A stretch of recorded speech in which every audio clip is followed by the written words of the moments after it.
Come and dream with me.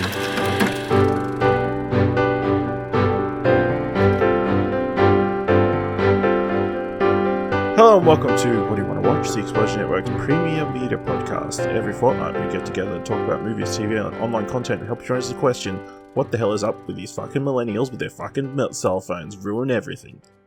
Am I right? Making Ridley Scott angry. We'll talk about that later. I'm your host, Ashley Hobley. Joining me this episode, Dylan Blight. Leave Ridley alone!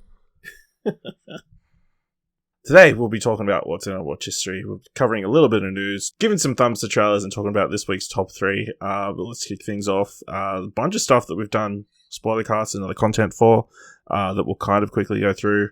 Last Night in Soho. Dylan, you finally got around to watching it because we put a spoiler cast out with Buddy Watson from Radio Watson. But for people who haven't watched the movie yet, why? But also, what are your thoughts on the film? Why?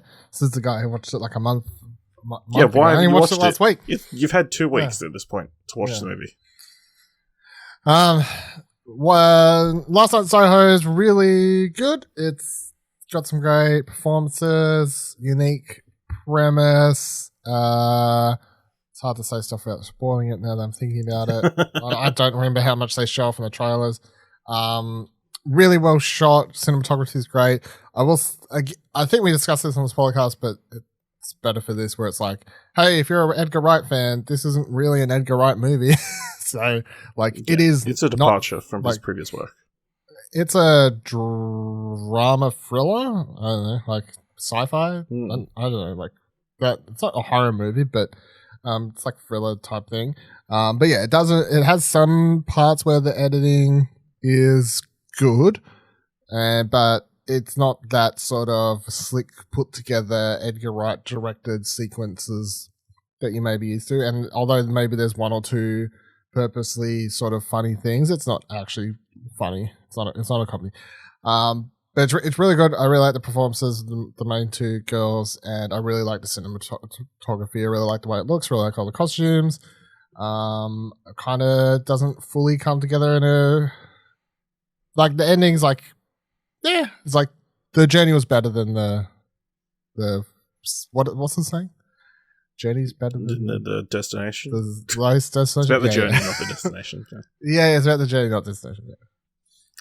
Yeah, I like the film a bit more. Yeah, but go check out that spoilercast after you watch the film. We also talked about Venom, Let There Be Carnage over on All New Marvelcast. I've also got a review up on the website. It pretty much boils down to, if you like the first film, you're probably going to like this film. If you didn't like the first film, you're not going to like this film. It is marginally better. If you enjoyed the fun antics of Venom and Eddie Brock, like bickering and having fun against each other, like there's more of that. If for some reason you enjoy two symbiote creatures fighting each other, there's more of that. But other than that, there's not much more to say about Venom, but There Be Carnage. It's better than the second, better than the first one. People are way more excited about the post-credit scene than the entire 97 minutes of the other film. So, yeah, maybe just watch that online in 2-3 months whenever they release it. Probably is online. Didn't it come out in America like ages ago? So, I mean, I'm not going to say you should watch counterfeit copies of the. No, but I mean the end credit scene might just be on YouTube already. Maybe. But yeah, that's Venom, Let There Be Carnage. Hawkeye, we've just started our series of after shows for Hawkeye over on All New Marvelcast. First 2 episodes dropped of this Christmas-themed adventure between Clinton Barton and Kate Bishop, who've come together after Kate Bishop stumbles upon the Ronin suit and has become the target for everybody that the Ronin wronged or targeted during the gap year. So Clint has to step in and try and stop Kate Bishop from being murdered.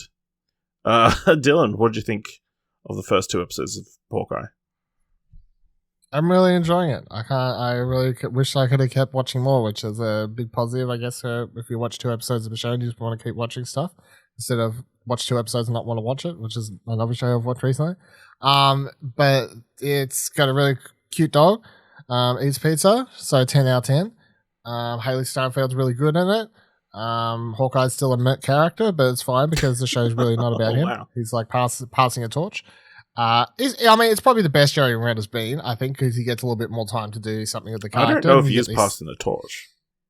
Well, It's interesting. He came out and said this week that he'd be interested in like leading his own team. So, all right, we'll see if he's dead by the end of this. All right, let's see how we go. Yeah. We'll see if he's just following red herrings out there or something. It's Christmas themed, which is great to be watching because it feels like you're ticking 2 boxes and you get to watch a Marvel show and a Christmas show at the same time, which is super handy because then you feel like you're participating in the holiday season. It's really fun, funny. It's lighthearted. It's the bad guy and the sort of the villains and everything. None of it's like high stakes, end of the world stuff, which is really good for a Marvel show since that's primarily what we always fucking deal with. But yeah, I'm really, really enjoying it. Keen to watch more. Yeah, I'm really enjoying the show as well.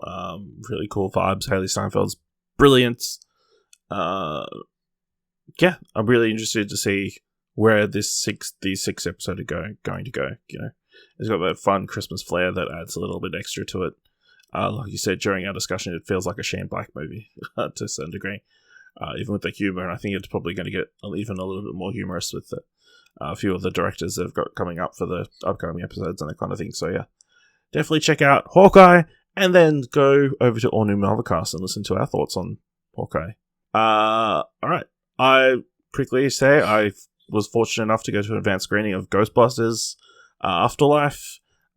They've asked me not to say too much. They want a full review out close to the release date, which is 1st of January next year, which is annoying because, you know, there's a good chance this movie may have made my top 10 list for this year. It's really good. McKenna Grace is brilliant. And then, you know, there's a little road bump, in my opinion, during the and near the end, so. But I really enjoyed it. I think, yeah, clearly one of the better Jason Reitman movies since his first 4. So yeah, Ghostbusters, you know, I believe advanced screenings, 9th of December. That's when Dylan. That's when I'm going. That's when Dylan's going. So hopefully we'll do a spoiler cast or something around then. And then yeah. All right. Thanks to Funimation. I went and watched My Hero Academia: World's Hero Missions, which is the latest My Hero Academia movie.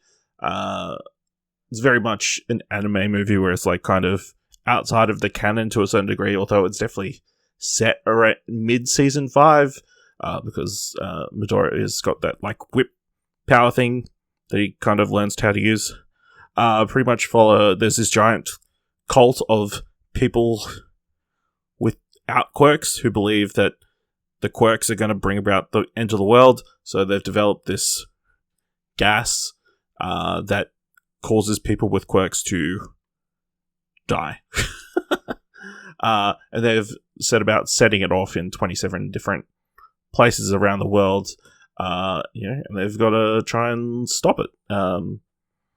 Midoriya's in the process gets accused of murder, of murdering a bunch of people, so he's on the run from the police, but it's like corrupt police who are like in this cult who are trying to frame him so they could stop him because he stumbled across this special key that is a secret behind everything and that kind of thing. So I really enjoyed it. It gets it builds towards, it's not till the end that you get the giant like massive fights and that kind of thing, but it's worth the wait. Super violent. It's like pretty bloody. I went back and looked, like the first 2 films like PG. This one's MA15 plus. to explain the blood scene. But, you know, I really enjoyed it. I think, you know, if it's still playing in cinemas where you are at this point, go check it out. Otherwise, I'm assuming it'll be coming into Funimation probably later this year. Actually, probably early next year. Or VOD. But yeah, if you're a My Hero Academia fan, it's definitely worth checking out. Dylan, you checked out Shiva Baby. All right, so I saw someone on Twitter. I saw someone earlier in the year, and I put this on my list of things I need to watch because someone was like tweeting about it and being like, "Oh, it's like fucking Uncut Gems, but like lower stakes, but even worse." So, but let me put it this way: this is not a movie you would enjoy watching, Ash. I heard everybody raving about it, and they said it's the most awkward film you'll watch this year. I'm like, no, Yeah. I'm good. It's only an hour 17. And it's it's barely a beautifully movie. paced. Yeah, it's barely a movie. Fucking piece of shit. It's beautifully paced. I don't know, jumping ahead, but it's definitely into my like short list of favorite things I've watched this year. Like I really, really enjoyed it. However, it is awkward as all fuck. Like there are so many like once it starts to get going, you're just like, oh my god. So the premise is this: you got this girl played by Rachel Sennott, Danielle. Right, so the movie starts. She's having sex with this guy, who's Max. Danny Definari is the actor. And then it's quickly revealed that like he's basically her sugar daddy. You're like, all right, cool, whatever. And then it cuts to this other scene where she has to go speak to her. She has to go to this funeral. It's a Jewish funeral service, which I think is called a Shiva. Like the after party is called Shiva or something. I think that's why it's called Shiva. After party. I don't really. What an usher, like what an after funeral, like family get together thing, whatever. So she's attending there. Anyway, Max turns up there. So that's, it's quite awkward when, and he has a wife and baby. So there's the whole like sort of awkwardness and then like this whole unravel. She's in this thing. And that's the entire premise of the movie. It's like, it takes place entirely at this home. Intermingling with the characters there and her and Danielle and Max trying to hold this secret or not hold this secret and just awkwardly do things, and then family members being like, oh, have you two met? And all this sort of like really awkward shit to watch happen, and learning each other have lied about other things. Then you've also got Molly Gordon's in this and she's fantastic. Most people would recognize her from she was in like Booksmart and whatever. I think this is her most famous thing, probably. I don't know. She's in a couple of things I can't remember. But she's in it, and she's like, she's Danielle's ex. So she's like the ex at the party, and then that makes it really awkward because they're like haven't talked for ages. And then she's also secretly trying to keep a secret about like having Max as this person who's paying her for sex, basically. It's really well acted. It's got these great performances. The script's fantastic. It's like written real snappy and fast. But yeah, it is really awkward to watch. But it's just like that. Like, so I don't know. Like you can't look away. It's like a train wreck happening, and you just you can't look away. And the ending is like, I think the thing with this sort of movie and the premise is like at some point you start wondering like how they're going to have this land. Like how do you wrap this movie up in sort of a satisfactory way that actually makes sense for these characters and whatever else, especially because you're quickly kind of like, you don't want Danielle to get caught, but also because she's acting like a bit of a bitch, but then also you're like, don't want her to because like maybe she, I don't know, like you're sort of rooting for her and not for her at the same time, just depending on what she's saying and doing at the time. Sometimes you're like, fuck, like get off this. But yeah, so it does reach, I was really happy with the ending. I think it all comes together really well too, how each character lands and stuff. But yeah, I would highly recommend it if you're not like Ash, where you can handle watching something that's sort of awkward. But otherwise, yeah, it's definitely into my short list of favorite stuff I've watched this year for sure. Sounds like it's a good short movie for busy people. Yeah, that's if it. you can put up with that. So I went and watched the special family fun screening of Encanto, which is coming out this Thursday. So this is the latest movie from Walt Disney Animation Studios, done by the people behind Zootopia. Follows a young girl played by Stephanie Beatrice, who's part of this family madrigal. So her family lives in this special casita in the center of this village, and everybody in the family has special powers gifted to them by the house, except for Stephanie Beatrice's character Mirabelle, who didn't. The premise is like on their 6th birthday or something, they go up and they touch this door, and then they're given their own room in the house, and they get their special gift. And Mirabelle, when she touched the door disappeared.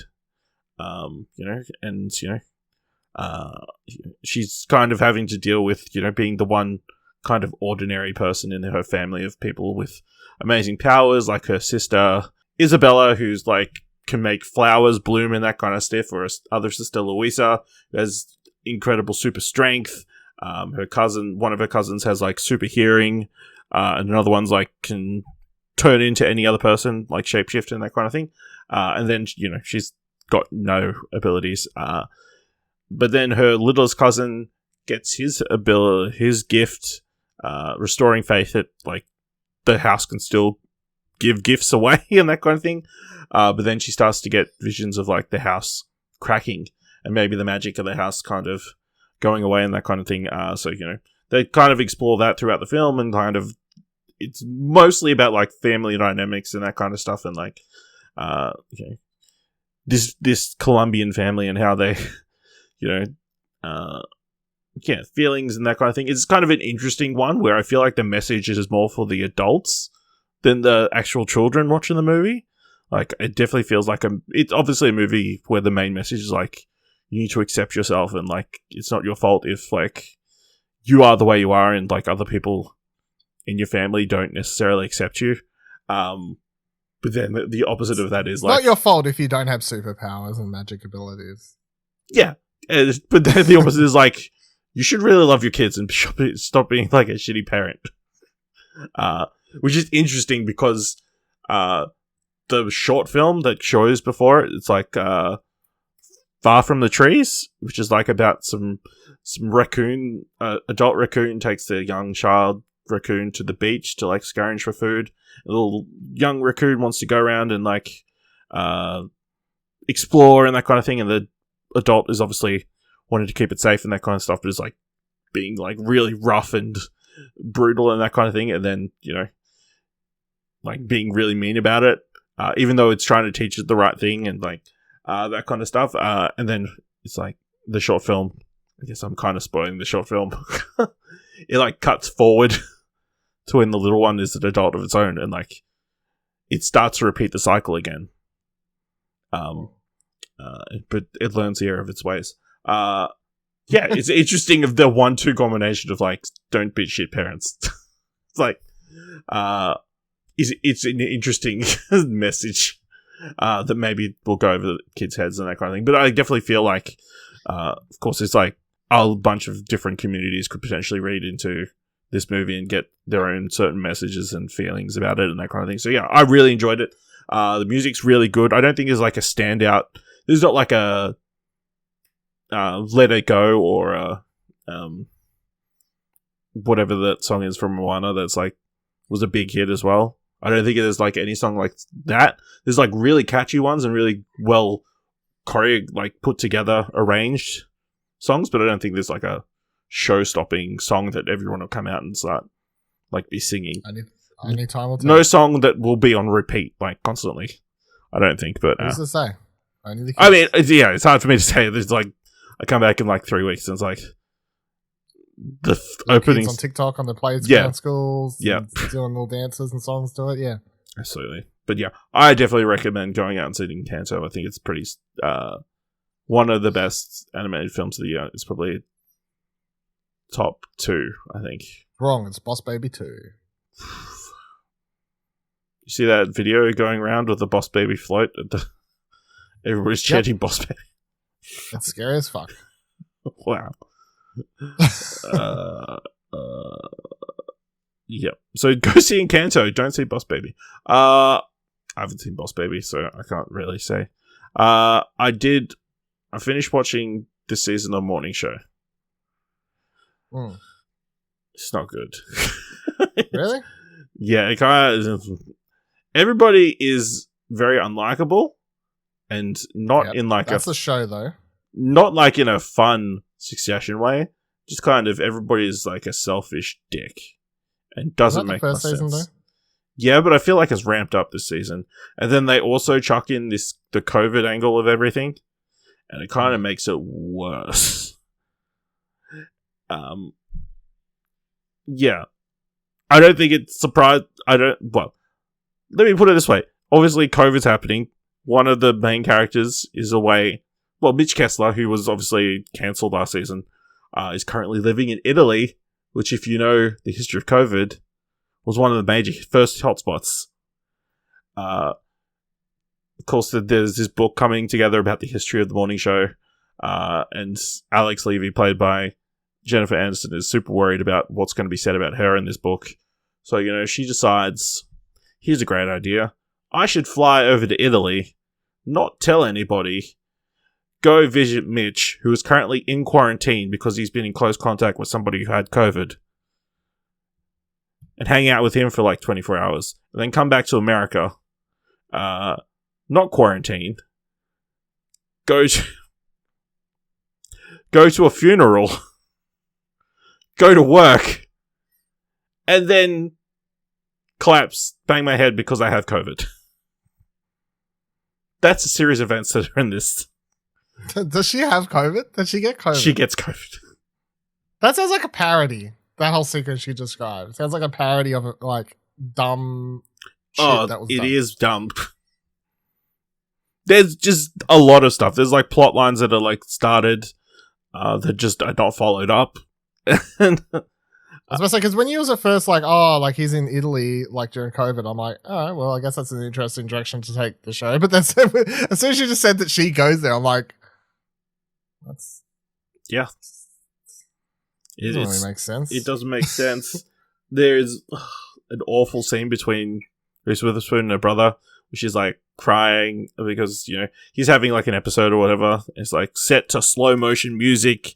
It's all being showed in slow motion. He's throwing cups around and stuff. It's like really badly put together. It's like no. Billy Crudup, he's great. I enjoy him, but he's not great. I mean, even the last scene, she's like, Reese Witherspoon's brother like disappears and she's like looking through the city for him. But this is like peak COVID. She goes to a hospital. Neither her and Billy Crudup are wearing masks, even though everybody in the background is kind of wearing masks. And then she goes wandering around the hospital looking for her brother with no protection. Does anyone tell her to put a mask on? No, they just tell her she can't be there, which I guess is the equivalent of. Is this a dumb character thing, or I'm Reese Witherspoon, I'm not wearing a mask, people need to see my face? I think it's a dumb character thing.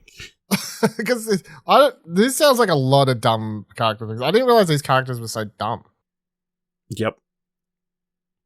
It's a rough watch. So yeah, I would not recommend watching the morning show season 2. And it'd be interested to see if that come back for season 3. I assume they will, because it's just purely on star power. But yeah, the morning show has not been the flagship Apple TV show that they hoped for. I don't think. They were kind of hoping it was going to be their House of Cards, but thankfully they had Ted Lasso instead. So, if it's a House of Cards, they would have had to cancel Steve Carell would have actually got really cancelled in real life by season 5, I guess. So. No, all the cancelling was in show. So. All right, let's move into the mandatory Netflix segment of the show. Arcane came to its finale. We talked about it. We had spoiler casts for all 3 parts of the series, but Dylan, do you want to give your thoughts on Arcane? It's really good. It's one of the best shows of the year. You don't need to like League of Legends to enjoy it. You just need to enjoy a good animated television, of which this is that. It's got great characters, beautiful animation sequences that you've never seen before, music, Imagine Dragons. I don't usually like them, but they're kind of good in this, and they are also weirdly part of the universe. Really, really shocked how good this show turned out to be.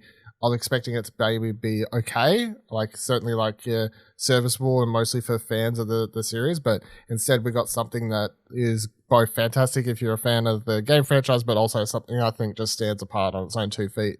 That makes for a just great series to watch. Yeah, really great as someone who knows very little about League of Legends. It's been fantastic, much more emotionally, much more than I could have possibly expected, emotionally, animation-wise, story-wise. It's everything kind of works perfectly, so. Out of something based on a MOBA. Yes, based on a game where you just run around in lanes and people swear at you all the time. Yeah, pretty incredible, and it's already been confirmed season 2, so I mean, that's a plus. And pretty much a given the way that the series and the season ends and that kind of thing. So yeah, definitely check out Arcane on Netflix. So I watched Tick Tick Boom. So this is the directorial debut of Lin-Manuel Miranda, starring Andrew Garfield, based on the stage musical by Jonathan Larson. Jonathan Larson. How much do you know about Jonathan Larson? Absolutely nothing. Okay. Keep it reasonably vague then. He wrote Rent, which obviously... Oh, yes, that guy. That guy. So this film is very much kind of an autobiographical story of his struggle to become a musical composer, before Rent happened. It follows his life. He's pretty much it follows like the week before he turns 30. He's got this big show that he's planning to, like, he's been working on for several years. He's got a big reading coming up, like a big workshop that he's hoping a lot of like Hollywood, like Broadway producers and like that kind of thing will come and see and like potentially be his moments and that kind of stuff. So,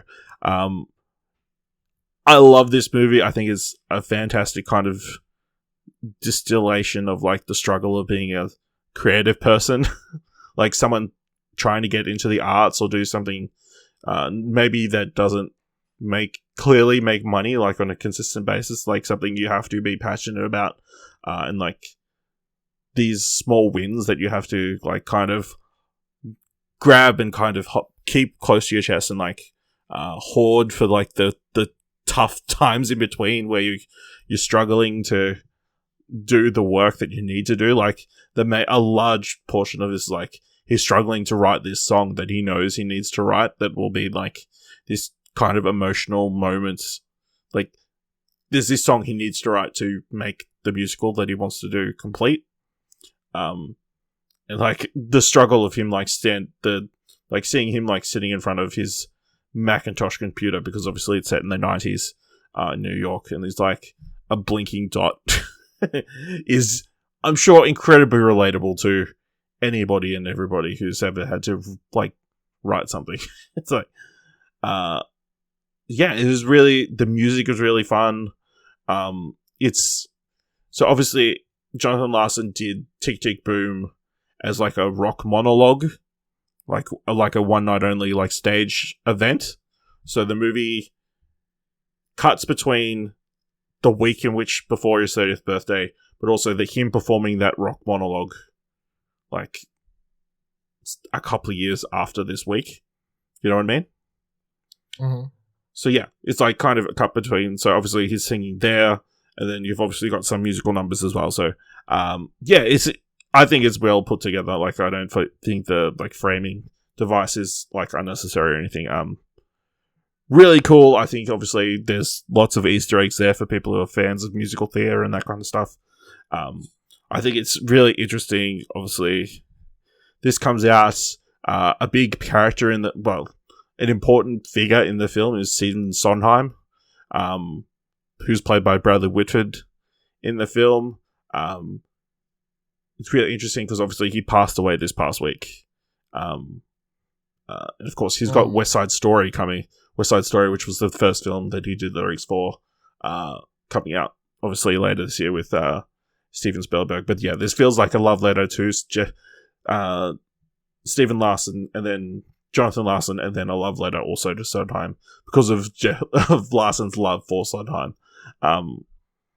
So I would definitely recommend checking out Tick Tick Boom. I kind of went down the rabbit hole. Like I went and like found a documentary about the making of Rent and that kind of stuff. And then even like a documentary about Stephen Sondheim. Like I think it's 6 for Sondheim, currently playing on Binge. I would recommend checking that one out.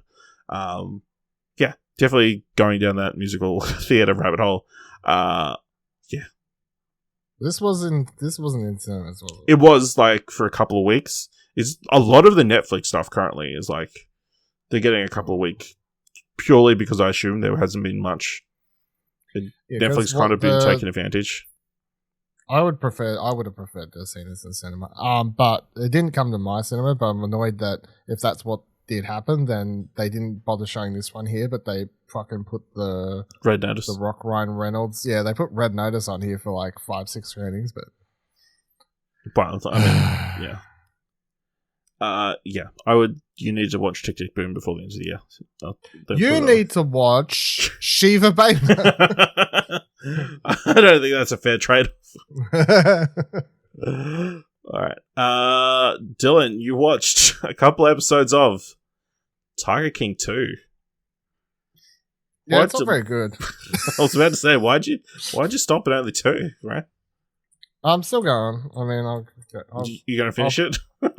I'm sure I'll finish it. It's like 6 episodes or something. I think I've watched more. I think I've watched 4. Maybe I forgot to mark them off. Yeah. I think I watched 2 in one session, then maybe 1 or 2 more in the next. But yeah, it's kind of it's interesting because obviously you were fortunate enough to like watch a preview, like review version of Tiger King. Yeah, back when Netflix talked to us. Shout out. Yeah. So you watched it before like the hype. Yeah, I watched it before the hype, and I gave it like a 7 or 7.5, something like that. And I haven't read my review back, but I think one of my complaints was like, all these people suck. The doco does a lot of like heavily leans it more towards what it became, which is like this fun sort of let's make these people characters, haha. But then like if you've seen season 1, obviously you know like someone like shoots himself, like people getting killed, someone loses their arm because of like bad zoo practice, like there's like plots for murder, like people actually dying. Like there's a lot of like these people are horrible people. And that's not even getting into the animal cruelty sort of stuff that's sort of like very heavily glossed over, which all of these characters are involved in. Like they're all horrible people. And then you know they're memes now. So yeah, I thought the first season was super interesting, and there is like a factor to Carol Baskin and Joe Exotic that makes them interesting to watch, and that's certainly what gravitates you into that first season. But by the end, I was like, I don't really feel like this doco said, like, it really didn't want to say, like, these are bad people. It was like, hey, they're fun people. But I'm like, I mean, I guess you can be like, they're fun to watch, but also I feel like, to a degree, documentaries, I mean, that's my personal preference is if, like, say something, but at times is better than not saying anything. But then you come into season 2, and it's heavy down on the success of the first season. It's very much playing more into these people are just characters. The people in it, like Carol Baskin's now on fucking Dancing with the Stars, and the show covers that because of the success. Like, but also like one entire episode's basically now into like, let's delve into the history of her ex-husband Don, who everyone accuses her of killing, and like I think 2 of the episodes I've watched are just focused on that, and like internet theorists trying to figure out if she killed him. And you know, you don't really get much of Joe because Joe's in prison, obviously, and you know he doesn't get out by the end of the season. So, like the first episode talking about how Wendell's trying to get Donald Trump to pardon him and all that sort of stuff. Like, yeah, I'm not. It's okay. Like, if you want to continue to see the continuing story of Joe Exotic and the Tiger King, and you know, who knows if something ever comes of this and he gets out, you know, there's going to be a season 3, and season 2 feels like a stepping stone chapter where I feel like the filmmakers are hoping to God they would come across the real killer of Don, or come across like Joe would get released during a filming and they would have this massive thing. But I mean, it feels like a filler season, or like an unnecessary season. It feels like a cash grab more than anything else from what I've read. Yeah, 100%. Yeah, kind of thing. Yeah. All right. Then we also did a spoiler cast for Cowboy Bebop, the live-action adaptation of the Netflix series, the anime series. I liked it. I think there's obviously issues. I don't think every episode is fantastic, but yeah, I feel like they nailed the 3 main cast. Like they got Jet, Spike, and Faye. And when they're having fun adventures, I think it's really fun. It's just, you know, when it gets bogged down with all the villain subplot, that it kind of like drags a little bit. But yeah, interesting. I've actually finished watching the anime back again. And yeah, they do diverge a lot. There's a lot of storylines that aren't done. Jet does not have a daughter in the anime. I thought you did. No, he meets somebody else's daughter, his friend's daughter, in one episode. But yeah, it's interesting, obviously, to go back and contrast and compare and like see how Ed works in the in the anime, because I'm sure everybody's kind of seen that clip of Ed not working. But yeah, I'm hoping for a season 2. But Dylan, you just couldn't get through more than 2 episodes, right? I watched 2 episodes. I don't like it. I also don't really care. Like, if you like it, this is the thing. I feel like some people like you like the show. You're trying to ruin it for everyone. I don't give a fuck. Watch the show. I don't care. I've literally moved on with my life at this stage. I tweeted out my thoughts. I've talked about it on the spoilercast. I don't like it. I don't think do I think you should watch it? Obviously, no, because I don't like it. I don't think it's good. I think there's other things I would suggest watching over it. But again, there's also nothing else really like it. Like, I guess, like it tries to capture the cartoony vibe of an anime for the good and the bad, I guess. And for me, it lost the character and the character stuff that works, that draws you into that universe, that draws you into those characters, and instead it's just pulled out all the sugar flavored side of that anime and just focused on that instead of more of the Western side, I guess. And like that stuff's just been lost to just more cartoony nonsense. Like, it just feels very fake to me. It feels a bit too try hard. It just doesn't feel like they really understand what they're trying to say with the characters and do. I don't really care if they're exactly the same as the anime, but I just don't feel like they even know what their characters are. They're just, it's like caricatures of the characters they're based on. So yeah, I didn't like it. I will not be finishing that show. Well, that's everything that we watched this week. Let's move into a little bit of film news. And like we touched on the top of the show, Ridley Scott has been making a lot of headlines. Of course, he appeared on WTF with Mark Maron and said the following about the commercial failure of The Last Duel. I think what it boils down to is what we've got today are audiences who are brought up on these fucking cell phones. The millennial who don't even want to be taught anything unless you're told it on the cell phone. This is a broad stroke, but I think we're dealing with it right now with Facebook's.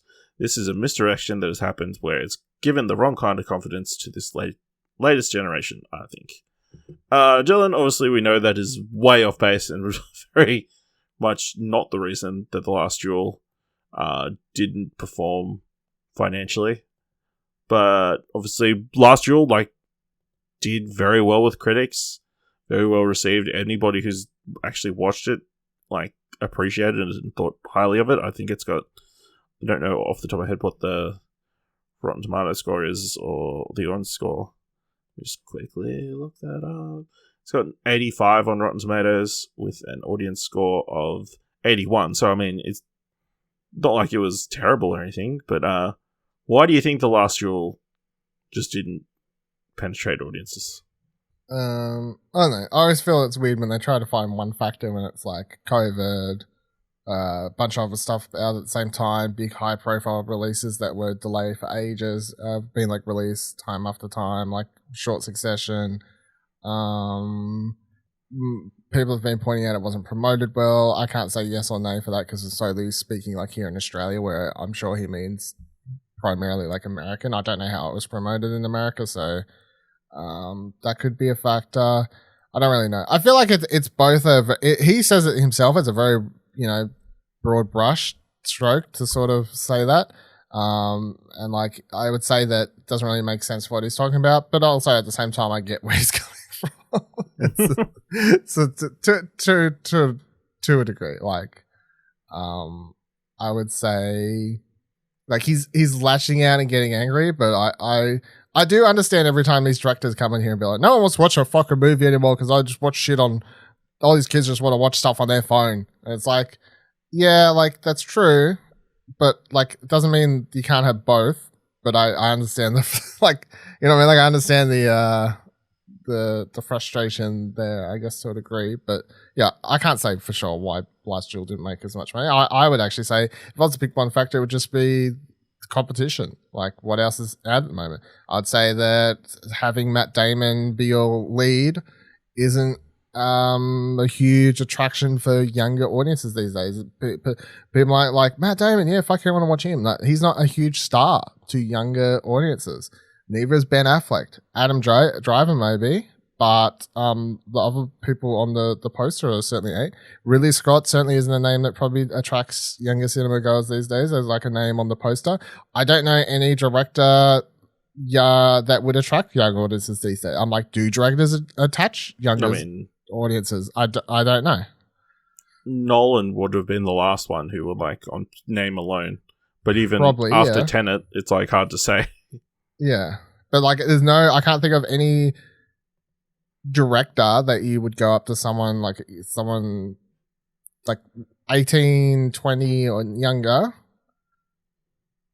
and it's making me sound like I'm really fucking old or something, but like go up to someone like that age and go like, who's a director you'll always go watch? I don't know who they would say.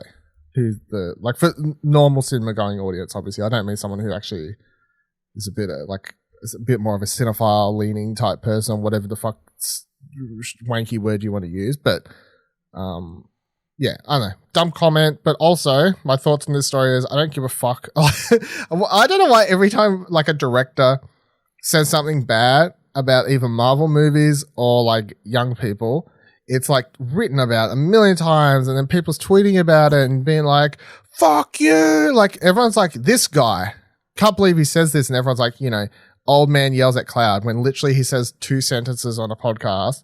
And then everyone spends weeks and days talking about it. I mean, look, we're fucking talking about it now. Like, it's one sentence out of his life. Ridley Scott's moved on with his life. And everyone's like writing these pieces and tweeting about it. And then those people are getting into arguments online because people are standing up for him and whatever else. It's like, look, Ridley Scott's done more for cinema than a million other people. Like, if this comment upset you, just fucking build a bridge and get over it. I think. It's like Scorsese every time, you know, he says something about a superhero movie. Yeah, it's like, just fucking get over it. Like, if they want to say superhero movies suck till the day they die, I disagree. Like, Marvel, there's some Marvel movies I don't like for sure, but like the generalized comment of superhero movies suck, I'm never going to agree with them.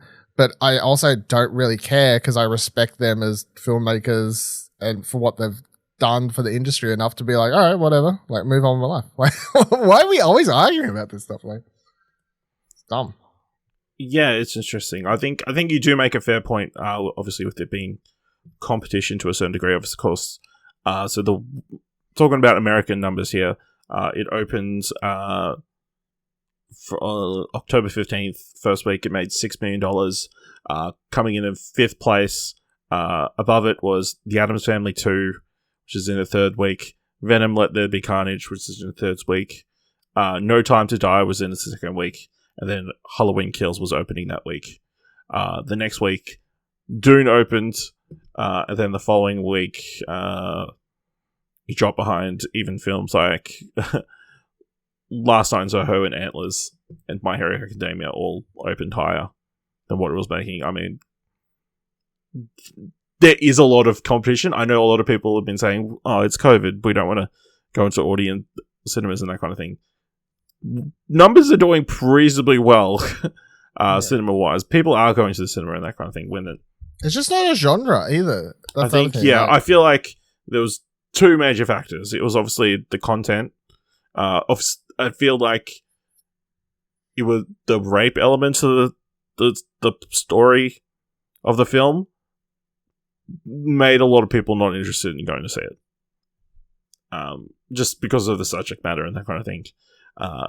Again, and then marketing. The number of tweets I've seen whenever someone's tweeted about this thing and like, I didn't even know this movie was out. I didn't even know this movie existed. To be fair, a lot of those I've seen, I go, okay, but do you, like my brother, for example, for some reason brought this story up the other day, and he's like, I didn't even know this was a movie. I was like, can you name 5 movies that released in the last like 2 months though? And he can't, because he doesn't, you know, like I feel like movies, a lot of these, like a lot of these people be like, I never even knew this existed. It's like, yeah, well, you wouldn't, like, no offense, but you're not really someone who I would expect to pay attention. Surprisingly, it just goes to show you the power of like the actual trailers before movies. Like, how much of that is like so important. Superhero movies, just advertising superhero movies, so. Yeah. But obviously people within the like film community of like film Twitter knew The Last Duel was coming. I mean, I'd seen enough people fawning over Adam Driver in this film, even though that's kind of awkward and problematic in my opinion. Yeah, but it is interesting. Obviously, marketing is still like hard to do, I guess, for these kind of films. It's not like a short run thing where, in comparison to something like Venom, Let There Be Carnage, you just put out 2 trailers, a couple of TV spots, and everybody's going to flock and go see it. So,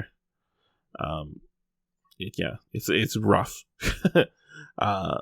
rough go. But I guess it was just announced. Last Duel is coming to Disney Plus. I think 8th of December. Yeah, I was going to say 9th, but so if you say 8th, then yeah, one of those. It's one of those. Whatever number falls on a Friday, I presume. No, it'd be a Wednesday. Is it a Wednesday? Okay. Yeah, so I'm thinking it's the 8th. You know, I guess if you didn't see it in cinemas like me, you could see it at home. Well, it's definitely worth watching on cinema because it's that sort of movie, but also at the same time, people will argue that. See, this is the other thing that here's my old man gets on horse moment. Even my like family members do this. Like, they say movies worth watching in cinema are action movies, right? Blockbuster scope. Like, you don't really get it. Like, I'm saying that's not all really movies. How it works. It's nearly all movies, and especially but in this example, Last Duel, not heavy on action. There's only really one fight scene, and it's at the end of the movie. Otherwise, yeah, it's beautifully shot with this wonderful cinematography, lots of scenery to look at, costumes and stuff. Like, that's why you want to watch it on the big screen. Like, it's you know what I mean? Like, I just find it weird. Like, oh, there's not much action, so it's not worth watching on the big screen. I'm like, that's not really how. Like, it's not really the reason. But yeah. But I guess, yeah, we're going to see a lot of his articles, I assume, when other things kind of flop and that kind of thing. It's still hard to say because obviously the box office is still not where it was. You know, where here's my final say: if Sir Ridley Scott wants to get on WTF Mark Moran, they should not have cancelled Glow podcast every other week and complain about millennials or whoever watching fucking TikTok video. I know I said Tinder. Watching, sure, why not? Flicking. I'm pretty sure there is Tinder videos from Tinder, yeah. Doing Tinder, doing the TikToks, watching YouTube videos, watching movies on their phones. If he wants to complain about that every other week for the rest of his life and he keeps making movies at the same time, I'm all for that. Just do whatever you need to do. He's earned that right. Yeah. He's earned that right. We'll see how Kasaguchi performs. Yeah, he's earned that right. So. I've heard it's a hot mess, but a beautiful hot mess, so I can't wait. Yeah. So I think it's done pretty well its first weekend film. Yeah. I've heard. All right.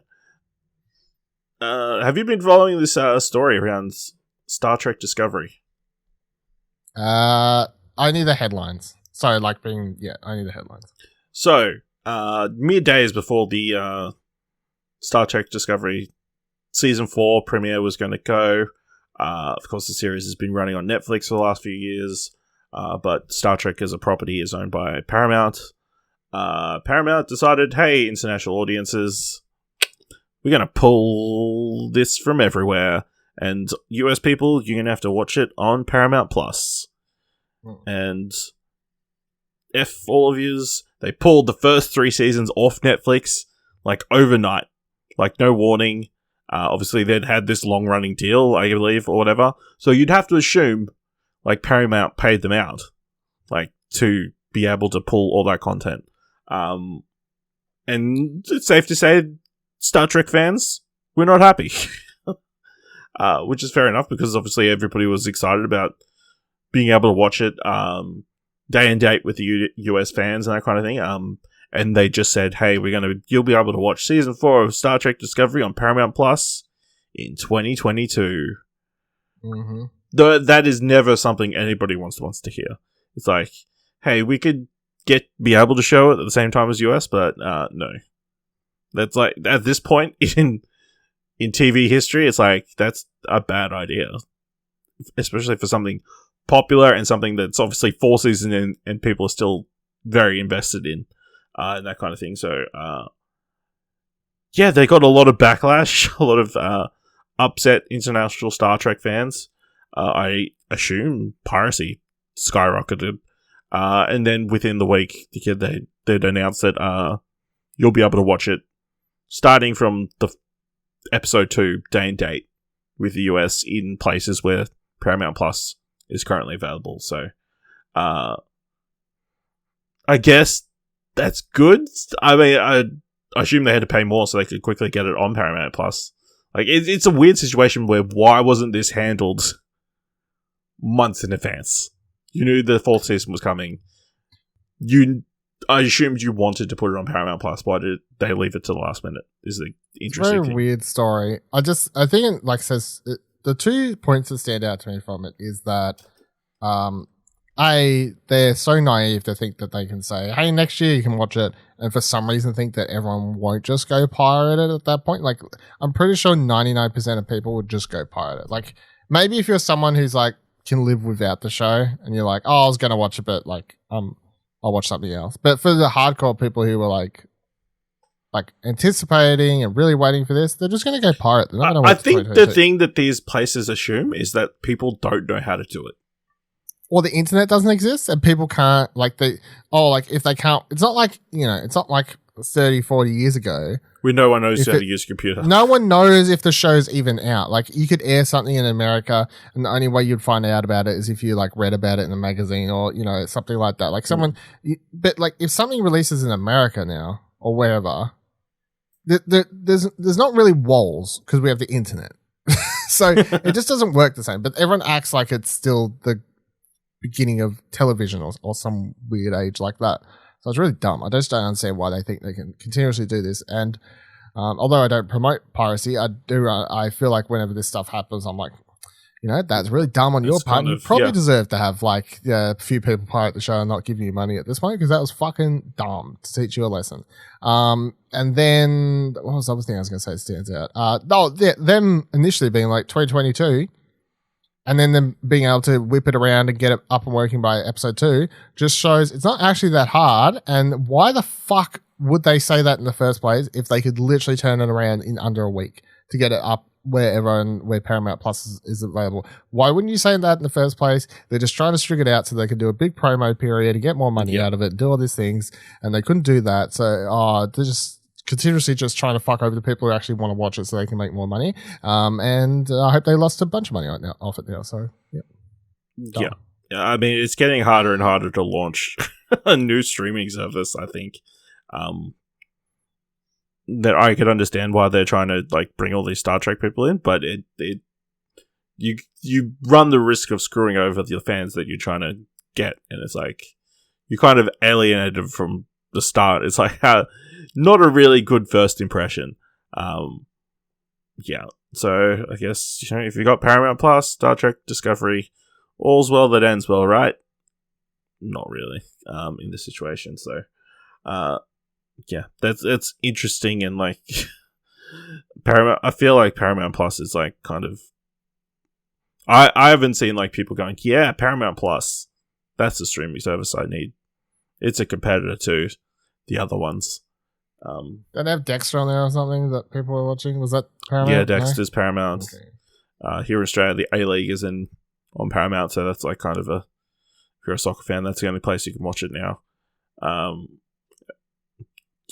other than that, it's a couple of originals and that kind of stuff, so nothing must see, I don't think, off the top of my head, unless you were a Dexter fan, I guess. Or Star Trek fan, I guess, at this point. Alright. Interesting news coming out in America. Apparently Warner Media is interested in developing their own rating system. So according to interview with Variety, Andrea Zapata, head of research, data and insights for Warner Media, recently revealed in an interview with the outlet that they were interested in taking a new approach to how it measures ratings for its programming across its various networks and streaming platforms such as HBO Max and CNN. Obviously, Nielsen has been the titan of handling this in the industry, but Warner Media and other TV giants have been unhappy with the company for some time, and that has been led to some looking to look elsewhere for this data and information. Zapta said, "We are doing this because we believe that there has got to be a better alternative in measurement solutions, and we have a responsibility to our investments, to our clients, and to our partners, and to counting the value of our audience, full stop." The outlet further notes that Warner Media isn't just looking to measure gauge reach and frequency of advertising exposure, but also how to tabulate audience behaviors, such as asking to receive a coupon or visit an auto dealer's showroom. This seems like an interesting development. Obviously, like the ratings, the people who do ratings numbers have been the same since TV started. But I think I don't like the idea of an actual network being in control of those numbers. I feel it definitely needs to be a third party that does this. So whether they like help a third party like start doing the numbers or something, I don't know. Or this is like a shot in the arm for Nielsen to like, fuck, we need to figure out how we're supposed to do numbers in 2021. Because obviously they haven't been. How do you fairly reflect like the streaming numbers and that kind of stuff? It's like, or like people recording stuff and watching it later. It's like how do you figure all that out? I guess it's not an easy thing to figure out, but one that needs to be for these companies. Yeah, I mean, I don't really know if there's like any one all be all like way to track streaming, let alone streaming, then live TV, then recorded stuff, then reruns. I think, like, how many different ways is there you can watch shit? I guess. Yeah. You know, like, I mean, and I write up those news stories usually that's based on the Just Watch stuff, and they have their data, like it says at the bottom or whatever. It's based on like the popularity score, or they pull their data from their own system or what have you. But it's, in reality, like, it's as good like, as any. For a long time, Nielsen was like, "Hey, random family, we're gonna have you. You're gonna write down what you've been watching at what times, keep track of everything, and then like send it in to us, and that's how we'll track ratings. And we'll do maths. Every house represents a certain demographic and that kind of thing, and we'll just do the math upwards from that to determine like what the ratings are and that kind of thing." It's like you're doing your census every year for your house. Yeah, like a census. It's like, which is crazy because, you know, you can't just assume that every family is going to be the same. It's just like, if this family has shitty taste, then that's why, you know, we've got so many of these I suppose you could reality 50 shows. Years ago, because there was like 3 you TV could, channels. Yeah. It's like, yeah. But now you have so many choices, like, that doesn't really fairly reflect, you would assume. But yeah, it's interesting. Obviously, like, we all want to have more data and information. It's like, with movies, it's like, there's the box office numbers. We know for a fact, like, that's how much money they made every week. We can kind of track and compare that and just, like, last forever. It's like, sure, inflation numbers and that kind of thing could play into it, but there's always going to be a fair comparison between movies of all time. Whereas with TV, it's like, TV peaked with Seinfeld finale or whatever was the top rating show of all time. And like, nothing has ever kind of come close to that. And that might just obviously with the more options, less people watch the same thing and that kind of thing. So, yeah, it's interesting playing into it. And obviously streaming is so different. And then obviously these companies rely on the advertising dollars and they need to know how many people are watching stuff. And then shows are relying on those numbers as well. It's like, for all we know, shows could have been a bit more watched than networks thought, and they potentially could have cancelled them before they needed to and that kind of thing. So, yeah, that's an interesting development. It's like, you know, obviously barely affects us here in Australia, or I guess other than potential content that we'll see down the line and that kind of thing. But, yeah, for like the TV industry in a whole, it's like, if they threw away the Nielsen ratings, it's like, that would be a massive changing of the guard, I guess, to a certain extent. So Netflix has just put out, speaking of ratings, this new top 10 website Have you seen this, Dylan? I don't think so. So now, every single week, you'll be able to see like the top 10 shows based on hours viewed. So it's not like viewed times things have been watched. It's like the total amount of hours watched of a certain thing. How does that work when some things are longer than others and it's an unfair advantage? Or? I guess, but then more people are likely to watch a shorter thing, I guess, is the thinking. So like for this week currently, is a worldwide, globally, the top movie is Red Notice, with 129,110,000 hours watched. Does it tell you like roughly what that equates to in viewers, or no? You have to do it just gives it total hours. Let's do it. What's the playtime? Do it live. How many? What was the number? 129 million. How many millions? Is that 6 zeros? It is. Yeah. How long is this movie? What's it called? Red Notice. Yep. IMDb says it goes for 1 hour 58. So let's say 2 hours. So we'll divide that by 120. So it's 1 million people. Yeah. It seems that 1 million people potentially finished the entire movie and watched it. Yeah. 1 million accounts, to be fair. Yeah. Yeah, so that's pretty counts. Obviously, some of those could be half watches in the last week. In the last yeah. week, so that's what. Obviously, that is 129 million. That's like the top. Second, Princess Switch 3: Romancing the Star, 24 million. Love that. So that's massive. That's a bit of a drop in perspective. But I think the most interesting thing about this site is it's got the all-time greatest numbers. So I thought maybe, we go through some of these. So obviously they've been split up. So it's most popular films English, most popular films foreign language, and then most popular TV shows English, most popular TV shows. Alright, here we go. Best foreign film can't win Best Picture again, eh? I mean, they just want to give it a fair shake. Back to this. So Dylan, what do you think is on the top 10 most popular films English all time? Most popular film hours viewed. So it's hours viewed in the first 28 days. I can't even think of a Netflix movie off the top of my fucking head. No, hit me with one. I can't think. So number 1. No, I'll start at the other end. Number 10, The Old Guard. I'm typing in Netflix movies so I can have a list here at least. The Old Guard? Yep. Old Guard, number 10. Oh god! Oh right, that one. Yep. I was like, "What is that?" Charlize Theron. Yep. Yep. That's number 10. That is number 10. All right, hold on. Let me take another guess. Let's have a look for this dude. Oh wait.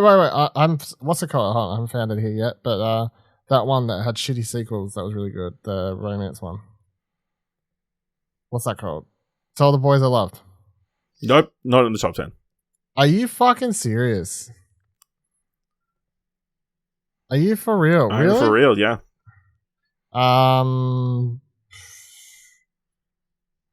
Man, Marriage Story? Nope. Bright, surely. No. Are you fucking for real?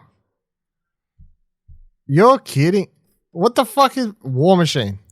No. Really? Brad Pitt's in it though. Sorry. He's massive. No, right? No. Sure. All right, I'll give you number 9. All right, hit me. Army of the Dead. That just came out. Yeah, it's most hours viewed in the first 28 hours of release. Of all time, though. Yeah, there's it's not overall, it's just the first 20, comparing the first 28 days. Eurovision Song Contest. No. Oh my god. You're really probably not going to get any of this. The Babysitter? No. I mean, we just talked about one of these films. So. Did I like it? You haven't watched it. Tick, tick, boom? No. Not like, before wow, then. We literally mentioned it at the start of this segment. This news story. I can't remember.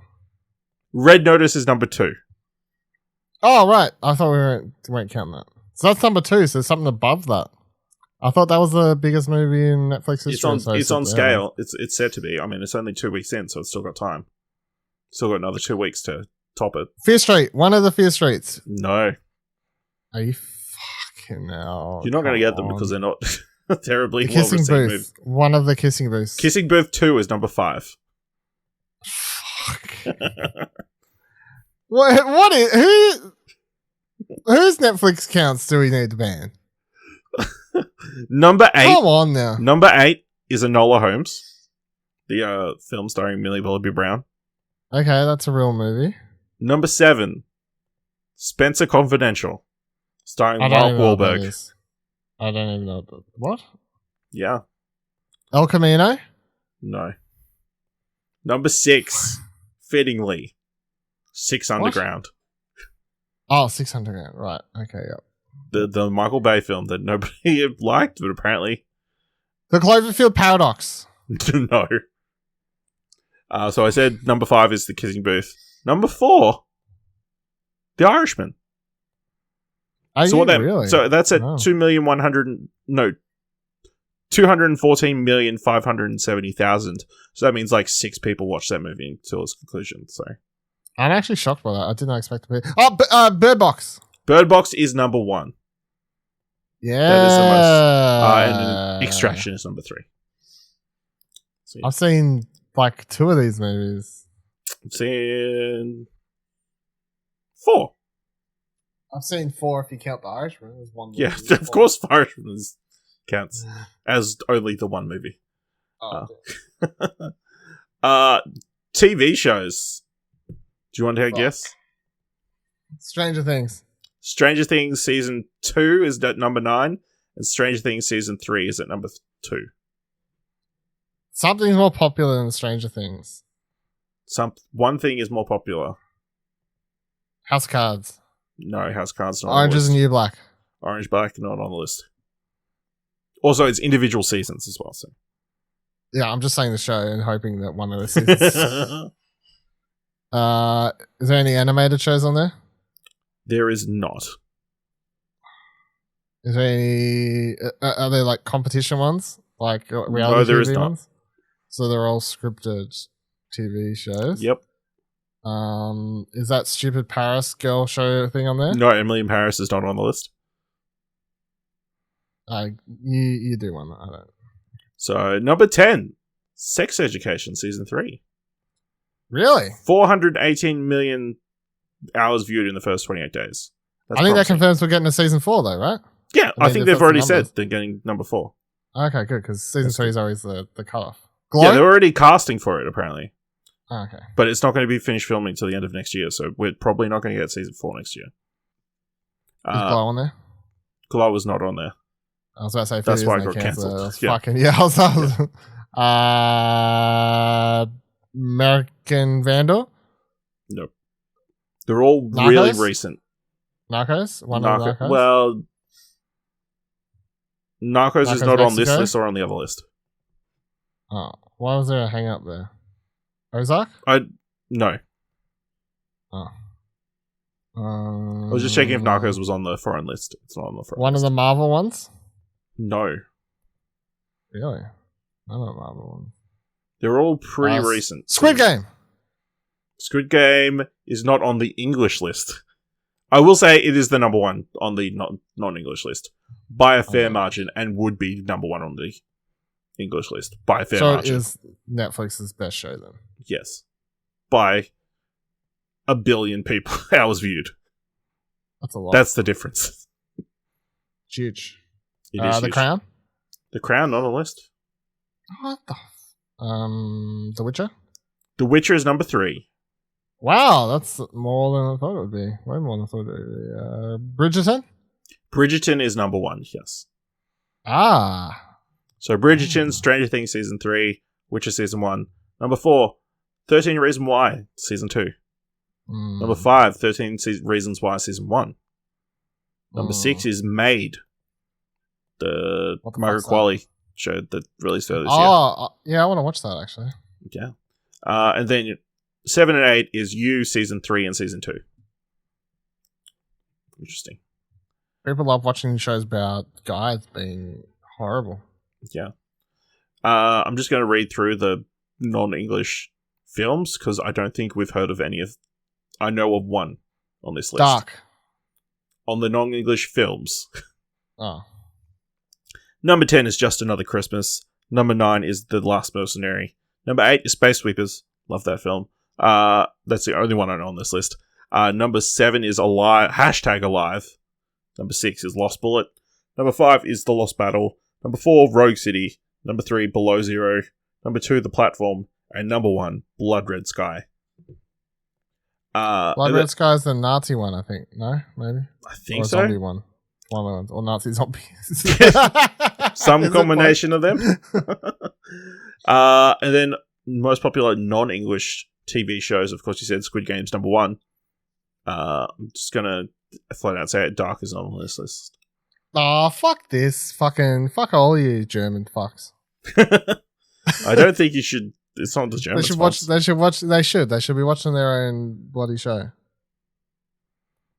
Do you want to have another guess? No, I don't care anymore. So Money Heist is at number 2, 3, and 4. Lupin is at number 5 and number 9. Elite is at 6 and 8. And then Who Killed Sarah, season 1 is number 7. And Dark Desire, season 1 is at number 10. What was that? Dark's at number 10? Dark Desire. Dark's at number 10. Yeah, cool. Dark Desire. Dark season 3 is at number 10. No, Dark Desire. A married woman spends a fateful weekend away from home and reignites passion, but ends in tragedy, causing her to question the truth about those close to her. It's a Spanish language film, TV series. So no, not Dark. Oh. Yeah. Dark is like a slow build. Sleeper hit. Underwatched hit. I mean, probably, yeah. Alright. So that's all the Netflix numbers. Quite interesting. So yeah. I guess kind of diverting your some sort of numbers so you can see how successful certain things is. But mostly it goes, why is this thing? It kind of explains why certain things are being made. It's like, if Spencer, 6 Confidential, or whatever it was called, 6 Underground made a ton of money, it's like, oh, okay, that's why they're making those big budget, dumb action movies that nobody particularly likes, but apparently everybody apparently is watching. Likes, yeah. I mean, everybody's watching Red Notice at the moment, so. Have you watched it? You didn't watch it, did you? I haven't watched it yet. I'm probably going to. That's it for the news this week. Let's give some thumbs to trailers. So first trailer for this week, The Outfit, directed by Graham Moore, starring Mike Rylance, Zoe Deutch, Dylan O'Brien, and Johnny Flynn. An expert tailor must outwin a dangerous group of mobsters, survive a fateful night. Dylan, what do you think of this one? I really liked the start of the trailer when I was like, oh, it's Mike Rylance. Sure, like, let's win an Oscar. And then all the weird gangster stuff started happening, and it just seemed really cartoony, and I was kind of like, I don't know, this feels like just sort of weird now. So I kind of still want to watch it because of the people in it, but also I wasn't really understanding what's going on other than apparently just different groups of mobs walking into this room being like, what's in your box? Parcel box. What's happening? So one up, one down.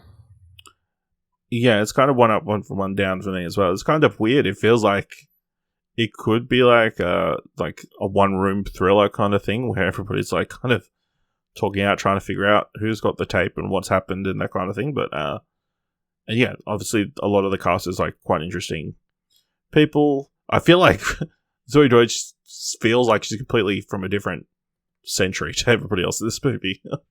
Just the way she talks and that kind of thing. But yeah, I'm interested, but yeah, it's not a super compelling trailer, I don't think. So yeah. So that one is coming to cinemas February 25th, 2022, or at least in America. So wait and see on that one.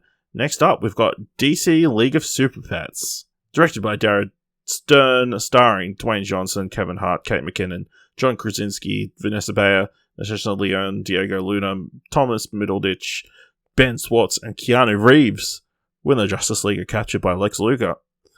Captured by Lex Luthor, Superman's dog Krypto forms a team of shelter pets who are given superpowers. Hound named Ace, who becomes super strong. A pig named PB, who can grow to giant size. A turtle named Merton, who becomes super fast. And a squirrel named Chipped, who gains electric powers. I'm going to give this one up, one down. I think it looks okay. It's fine.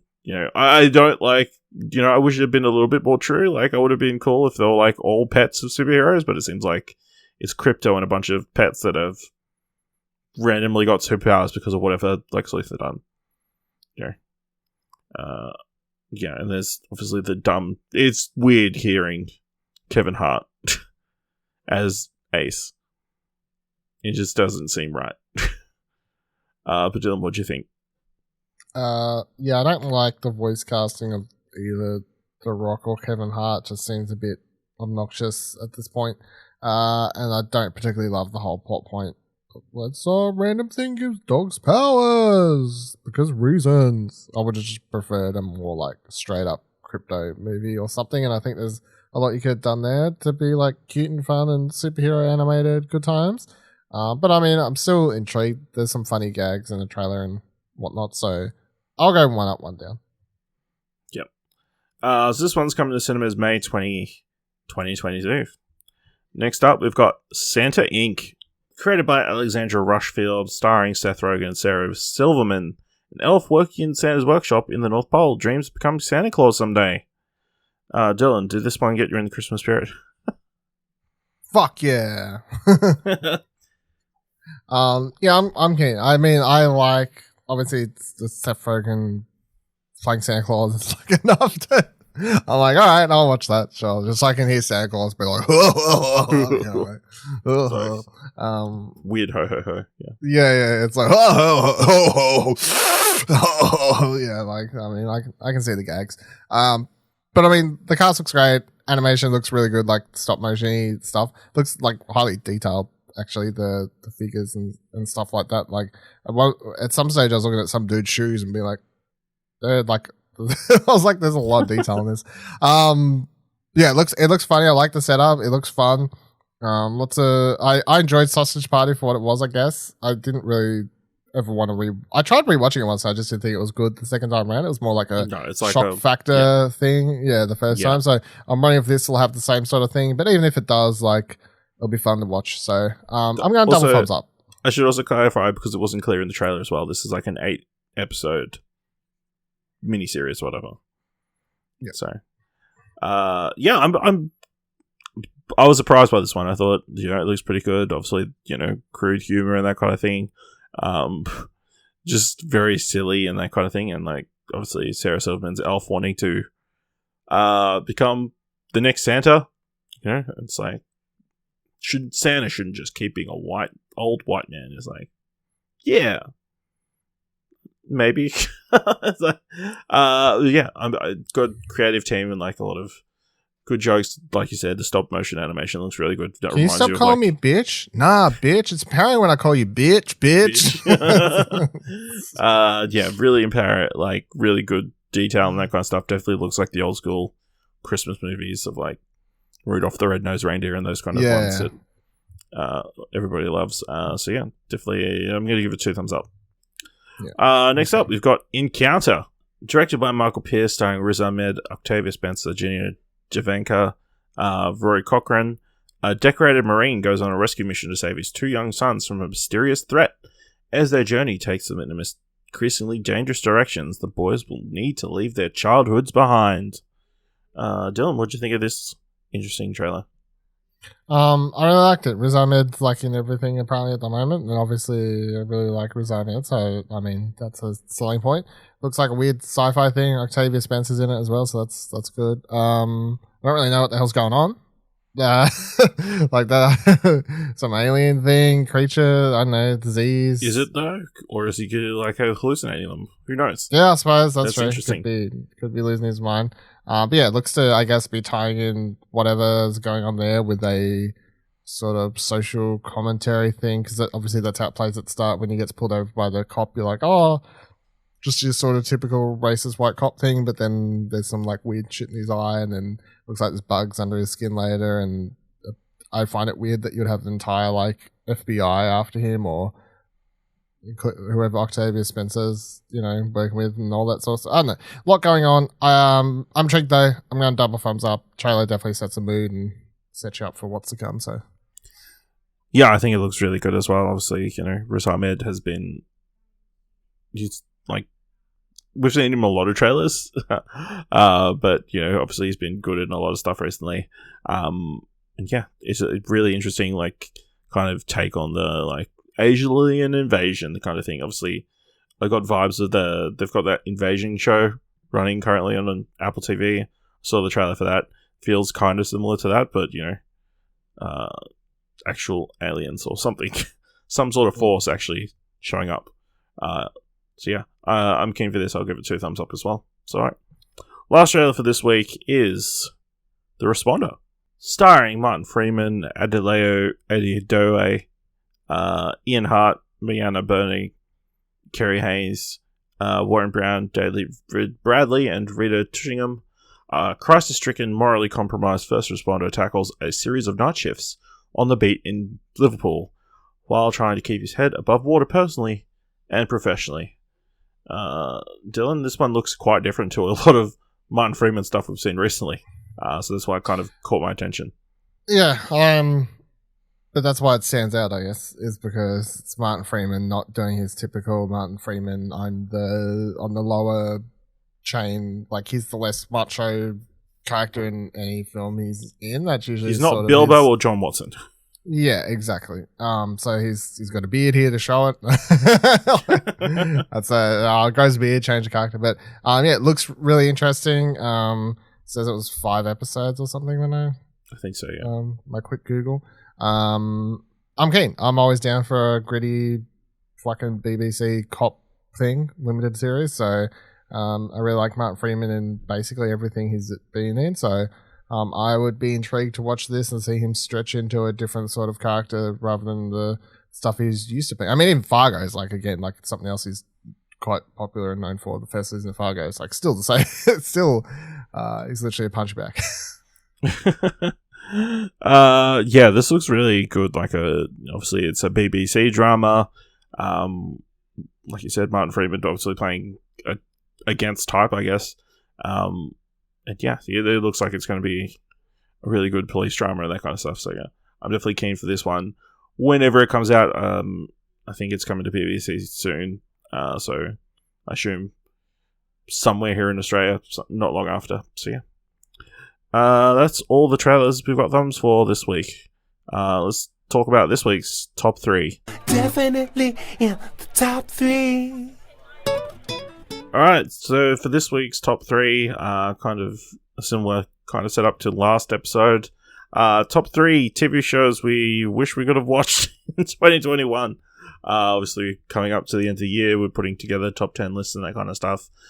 These are just things that we just did not get around to watching that, we think we might have liked. So Dylan, what have you got at number 3? Number 3, since I mentioned it earlier, Made. I thought that looked good. All the trailers, it came out, everyone was like, it's really good. I saw a lot of good positive buzz around it. Really wanted to watch it. Still really want to watch it. Maybe I'll get there eventually. But yeah, so that's the one about a maid, I'm sure. Yeah, Margaret Qualley, however you say her name. Yep. Yeah, she's like a single parent, I think, and like I guess she's a maid and she's down on luck, and it's just sort of like life, I guess. I don't really know what else happens after that. I just think that's the general setup, like a hard life, hard real shit life. And she looks really good in that from based on trailers. So I'd like to see her in that sort of role. So I think yeah, hopefully I'll get to that. Yep. My number 3, another thing we talked about or brought up during the show, Lupin. Obviously, there's been like multiple parts that come out this year. I have not watched a single episode yet. I heard nothing but good things. Obviously, all the parts have gotten higher ratings and that kind of thing. See, I watched the Lupin animated movie earlier this year. I'm going to say this year. I really enjoyed that, so I'd be interested to see how they how they tackled similar source material and that kind of thing. Obviously, a bit more serious and down to earth, and obviously French. But yeah, that's one. And French. But yeah, that's one that I'm definitely try to squeeze in at some point. Dylan, what's your number 2? Number 2 is Scenes from a Marriage. I think we talked about this trailer, or yes. maybe. I can't really remember. I think it was on here. Yes. The Oscar Isaac, Jessica Chastain. I think it's 5-6 episodes. It's them like going for a divorce or whatever. I think, looks like a sort of stretched out marriage story, but I guess it has a slightly different thing. But I mean, the main setup is it is about like falling in love, get family, divorce, all the in-betweens, everything like that. So, but primarily it just looks like a really great thing to watch. Oscar Isaac and Jessica Chastain act their asses off. So, I really want to watch that one as well. Yep. My number 2, We Are Lady Parts. So this is a comedy that was released earlier this year. I think it came out on Peacock in America, but it's on Stan from last I checked. Following a all-female Muslim punk band called Lady Parts. Kind of the trials and tribulations around them. Apparently it's got really good music, really well acted, very funny. Just have not felt the urge to watch it, but know that when I do, I'll probably love it. So, that's on the list. Dylan, what's your number 1? Do you reckon you could guess what my number 1 is? Because I've mentioned it several times about how I haven't got a chance to watch it yet. No. Probably, my number 1, as soon as you say it.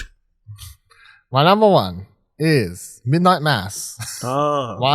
Mike Flanagan's latest series out this year about, I don't really know, church and something. And Rahul Cooley. Rahul Cooley's in it. Yeah, I don't really know anything apart from that, which is fine. The reason I really want to watch it is obviously because I'm... you loved all his houses.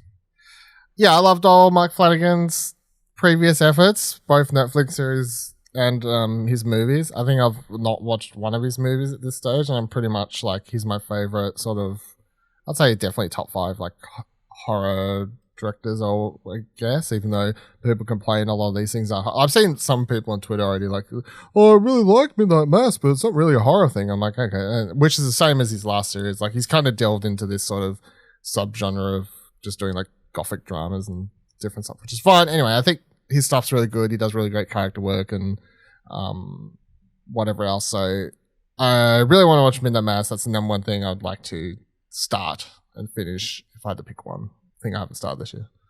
My number 1 is Squid Game. I feel like everybody else in the world has watched Squid Game, but I've not finished it That's yet. true. If you look at the numbers, it's true. Yeah. Everyone in the world It's apart from literally- you. Yeah.